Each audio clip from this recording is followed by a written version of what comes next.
Nagtalaga si Pangulong Ferdinand R. Marcos Jr. ng mga bagong opisyal ng PhilHealth at PIDEA. Yan ang ulat ni Clazel Pardilla. Nagtalaga na ng bagong pinuno ng Philippine Health Insurance Corporation of PhilHealth, si Pangulong Ferdinand R. Marcos Jr. Ipinwesto si Dr. Edwin Mercado bilang Presidente at Chief Executive Officer ng PhilHealth. Kasunod ito ng kanyang panunumpa sa harap ni Pangulong Marcos sa Malacanang.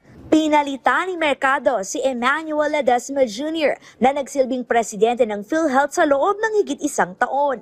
May 35 taong karanasan sa hospital management ang bagong pinuno ng PhilHealth.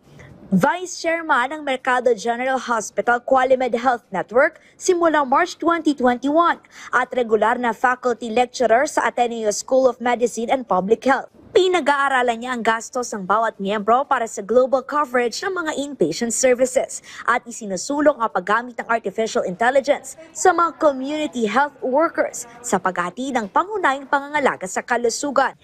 Ikinalugod ng PhilHealth ang pagkakatalaga kay Mercado na may malalim na karanasan sa medical field. Positibo ang ahensya na maipagpapatuloy ang mga nasimula ng PhilHealth, partikular na ang pagpapatupad ng universal health care na nag-aatas sa mabigyan ng disenteng medikal na serbisyo ang mga Pilipino. Ipinaabot naman ni Health Secretary Teodoro Herbosa ang kanyang pagbati kay Mercado at pinasalamatan ang paglilingkod ni Ledesma. Samantala, itinalaga naman ng Pangulo si dating PNP Major General Isagani Neres bilang bagong pinuno ng Philippine Drug Enforcement Agency o PIDEA.